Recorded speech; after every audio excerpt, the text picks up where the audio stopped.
A few years ago, he came to our EIC and said, I have something for you to file. And I said, what is it? He says, you'll see. He emailed it to him. It was his obituary. So he didn't trust anyone to write it. Peter was a real character. Yeah. And so they came, it was brought to me and I read it. And it sent a chill. It said, the first line, if you're reading this, I am dead. How's that for a lead? And, Peter Worthington was a World War II veteran. He was a gunner in World War II. He was a battalion commander, platoon commander in the Korean War as a lieutenant. He was an intelligence officer in the Korean War. And he was an incredible war veteran. And Peter actually said to me once, I really loved war. Like it sounds funny, but he said just the adrenaline, being there. And he said it was just a fascinating time.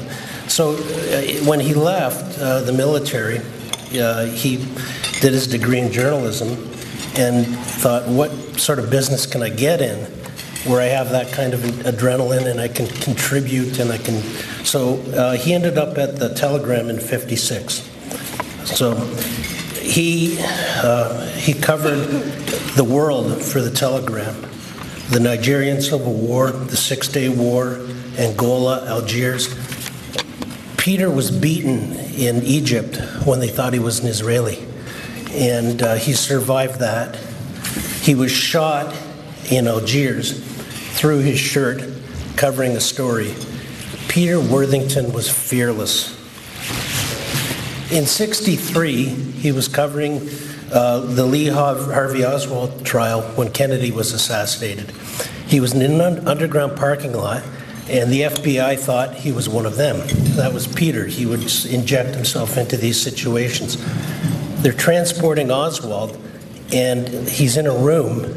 Jack Ruby jumps out, shoots Oswald dead. Peter is 5 feet away. That's the type of individual Peter was. And he was just so modest about it. So in the 70s, the Sun attacked, he was the founding EIC of the Sun, November 1st, '71 for the first issue, one of the founding partners with Creighton and Hunt. In the 70s, they attacked the Trudeau government fearlessly, for a bunch of different reasons. He published the identities of 16 people that had been supposedly recruited to spy for the Russians. Trudeau, federal government, were not amused. The RCMP ransacked his office at the Sun, and Peter had, he told me, the secrets well hidden in about 8 different places, and they were never going to find who his source was.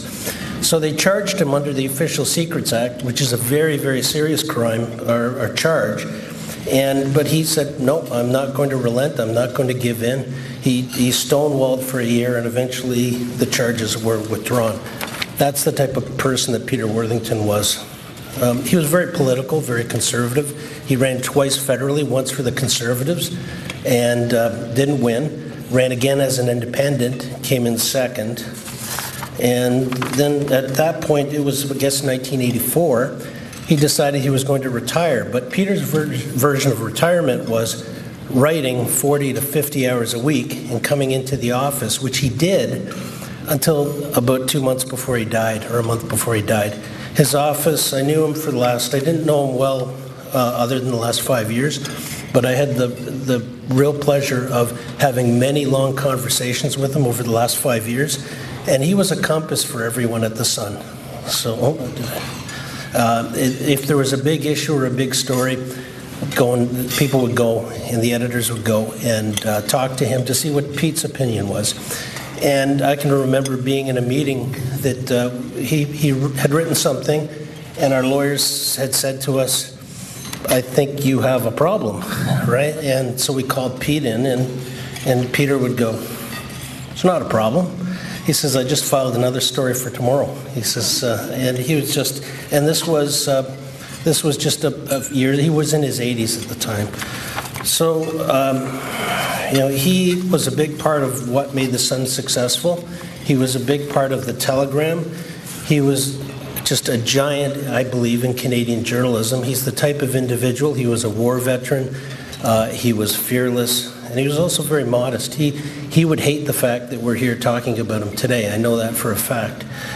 He was a great man, and you know, he is missed and will always be remembered by those he touched.